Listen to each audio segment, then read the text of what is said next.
जय माता दी, भारत माता की जय, वंदे मातरम। दोस्तों, जैसे मैंने कहा, मैं पॉलिटिकल चर्चा ज़्यादा नहीं करूँगा,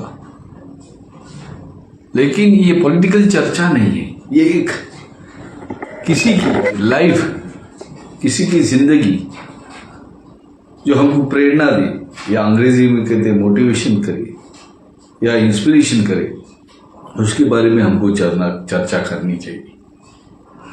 ऐसे बहुत से हैं, लेकिन आज मैं करंट जिनके बारे में लोग चर्चा कर रहे हैं पूरे हिंदुस्तान और विदेश में भी इसकी बात हो रही है, वो है देवेंद्र फडणवीस जी। देवेंद्र फडणवीस जी की हिस्ट्री के बारे में मैं ज्यादा बोलूंगा नहीं। अब सब जानते हैं वो यूपी के कार्यकर्ता है, आरएसएस के कार्यकर्ता है, कॉर्पोरेटर रह चुके, मेयर रह चुके, और बहुत से उन्होंने काम अच्छे काम किए, बड़े बड़े काम किए। लेकिन 2014 के पहले मैंने इनके ऊपर इतना ध्यान नहीं दिया। हाँ, मैं महाराष्ट्र से हूं, लेकिन मैंने इनके ऊपर ज्यादा ध्यान नहीं दिया। मैं तभी इतना पॉलिटिक्स में फोकस भी नहीं करता। आपको इनकी स्टोरी मालूम है।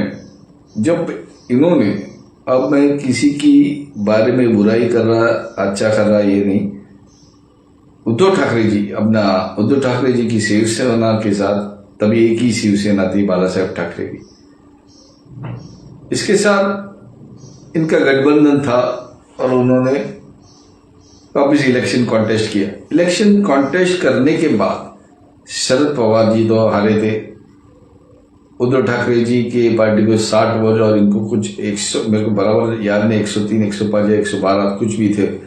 मेरे को फिगर्स इतना अभी इम्पोर्टेंट नहीं, लेकिन इनके बारे में ज्यादा महत्व बोलना है, क्योंकि इनके बच्चे लोग को भी इनको मोटिवेशन मिल सकता है। ज्यादा सीट होने के बाद उद्धव ठाकरे के पुत्र मोह हो गया आदित्य ठाकरे को सीएम बनाने का। आदित्य ठाकरे में मुझे तो कुछ दिखाई नहीं देता, इसकी मैं उनकी बुराई या ये नहीं कर रहा हूं, लेकिन उनमें मुझे कुछ ऐसी विशेषता नहीं दिखी जो सीएम बने। मैं डायनेस्टी रूल के खिलाफ हूं, लेकिन ऐसा नहीं कि उनका जरूरी नहीं कि कभी बेटा निकम्मा हो या कुछ काम नहीं कर सके। लेकिन देवेंद्र फडणवीस जी के साथ पुत्र मोह में, संजय राउत जी के बहकावे में उद्धव ठाकरे जी ने गंदी राजनीति की, और इसके पीछे हाथ था शरद पवार जी। आप सब जानते हैं कि शरद पवार जी को चाणक्य कहते हैं। चाणक्य कह के क्या फायदा है? पावर तो उनके हाथ में आई नहीं, हमेशा दूसरों के इसमें ना प्रधानमंत्री भी बन सकते थे, लेवल है उनकी, लेकिन नहीं, क्योंकि उनको लालच लोगों को मालूम थी, इसलिए प्रधानमंत्री नहीं बन सके। ऐसे नहीं, और जी पार्टी को छोड़े, राष्ट्रवादी पढ़े वापस उनके साथ। उनको देखो, शरद पवार जी एक इंटेलेक्चुअल पॉलिटिशियन है, उनको मालूम नहीं कि राहुल गांधी जी की कैपेबिलिटी क्या है, अच्छी है बुरी है, उनको मालूम नहीं होगी, ऐसा आप समझो मत। तो इन्होंने बीजेपी को गिराने के लिए संजय राउत को एक पैदा बनाया और उद्धव ठाकरे जी को मूर्ख बनाया। और इसके बारे में मैं चर्चा नहीं करूं, सॉरी, लेकिन फडणवीस जी को इन्होंने धोखा दिया और पार्टी फिर बीजेपी हट गई बीच में से, और उन्होंने कॉम्प्रोमाइज नहीं किया। और आप सब जानते हैं कि फिर उद्धव ठाकरे जी की शिवसेना राज पे, और इन्होंने बहुत से अन्याय किए। इसके बारे में बोलना नहीं चाहता। कंगना रनौत के बारे में आप जानते हो, सचिन वाजे के कारणे में जानते हो, कमिश्नर सिंह साहब कुछ थे, उनके बारे में आप जानते हो।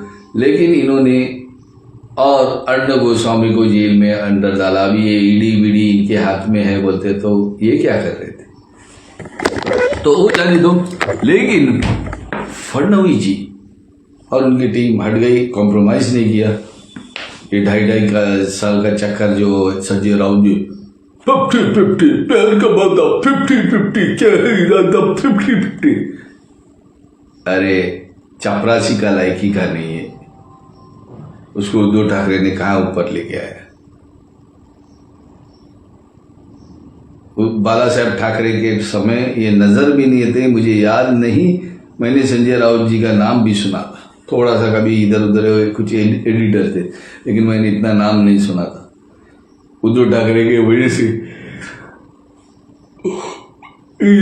मौके का फायदा लिया और उद्धव ठाकरे जी को बेवकूफ बनाया शरद पवार जी के। बाद में क्या बोलते हैं उसका नाम, राहुल गांधी जी के साथ पे इन्होंने सपोर्ट किया। लेकिन देवेंद्र फडणवीस जी के बारे में बोलूंगा, देवेंद्र फडणवीस जी को जब दूसरी बार एकनाथ शिंदे, आप जाने एकनाथ शिंदे जी ने बगावत की और एक अलग शिवसेना बना दी, और वो ओरिजिनल शिवसेना वही है क्योंकि 40 एमएलए उनके साथ थे। उद्धव ठाकरे जी हिल गए और उसके पीछे देवेंद्र फडणवीस, कहा जाता है कि रात को उनकी श्रीमती जी ने कहा रात को ये मिलने जाते थे, मुझे मालूम नहीं, लेकिन एकनाथ शिंदे के साथ इन्होंने एक प्लान किया। और शरद पवार जी को जब न्यूज़ चैनल में पूछा कि आप अजीत पवार को तोड़ोगे, नहीं तो बोला अजीत पवार जी को मैं कैसे, शरद पवार जी एक मछले हुए खिलाड़ी, और शरद पवार जी चने के झाड़ में चढ़ गए और उन्होंने कहा कि मैंने गूगली डाला। लेकिन देवेंद्र फडणवीस ने ऐसा लेब्रिक गूगली डाला कि वाह, क्या बोलूं मैं, क्या बोलूं। शरद पवार जी की बोलती बंद हो गई, अजीत पवार जी टूट गए। और आप सब जानते हैं फिर एकनाथ शिंदे तो पहले कैंप में ज्वाइन किए थे। तो देवेंद्र फडणवीस जी की महानता यह है कि वो आप सब जानते सीएम थे, लेकिन पार्टी के लिए वो डिप्यूटी सीएम भी बन गए। और उसमें हर इंसान को अहम होता है, उसमें कुछ नहीं कि मैं क्यों वापस सीएम से डीसीएम बनूं, डिप्यूटी सीएम बनूं।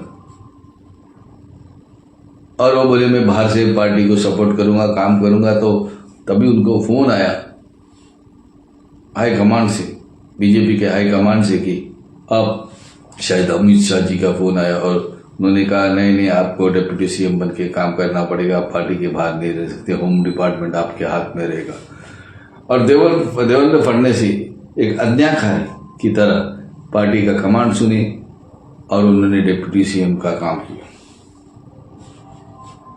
बहुत अच्छे अच्छे काम किए, पर उन्होंने राज्य के लिए क्या किया नहीं बोलूंगा। लेकिन फिर जब इलेक्शन आया तो इस इलेक्शन में ऐसे काम किया कि बीजेपी को 132 सीट्स मिली, 132 या 135।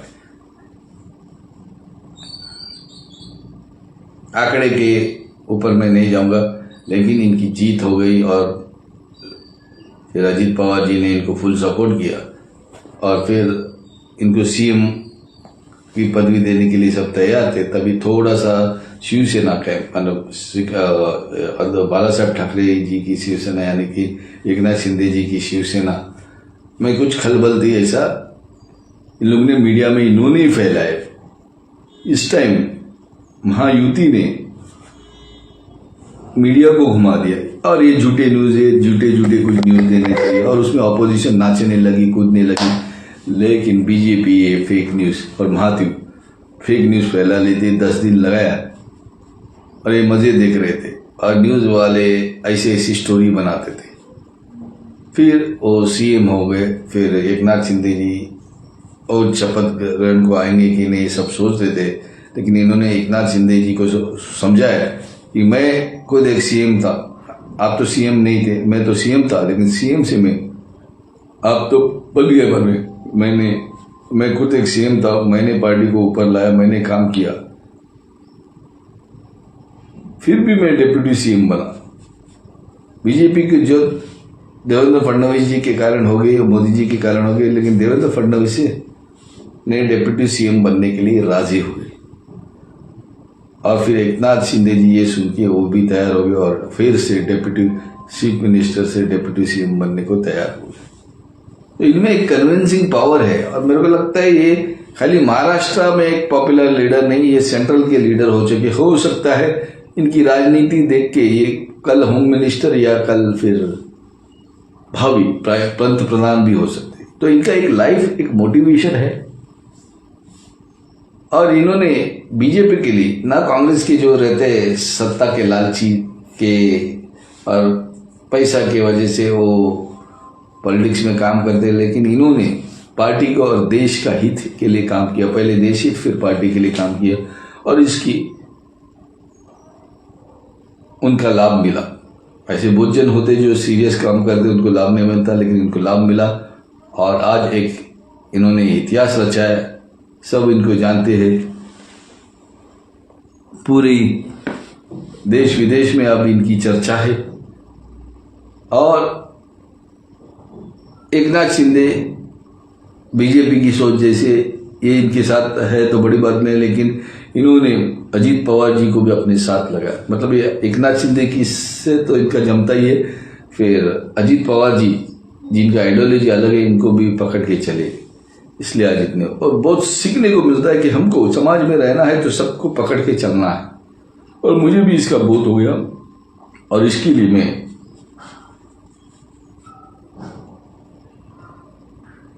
धन्यवाद जी अपना देवेंद्र फडणवीस जी को धन्यवाद दूंगा कि इन्होंने जो भी काम किया देश हित के लिए किया, और इसलिए देश का सपना था कि ये भी फिर से सीएम बन जाए, और ये सीएम बन गए। और आगे यही मेरी मनोकामना है कि ये राज्य के लिए और देश के लिए बहुत अच्छा काम करे। एक हमारे लिए मोटिवेशन है। और जीवन में भी आम आदमी को मैं बोलूँगा, समाज में अलग अलग लोगों के लोग होते हैं, हम उनको पकड़ के चलना है, उनको एक साथ चलना है।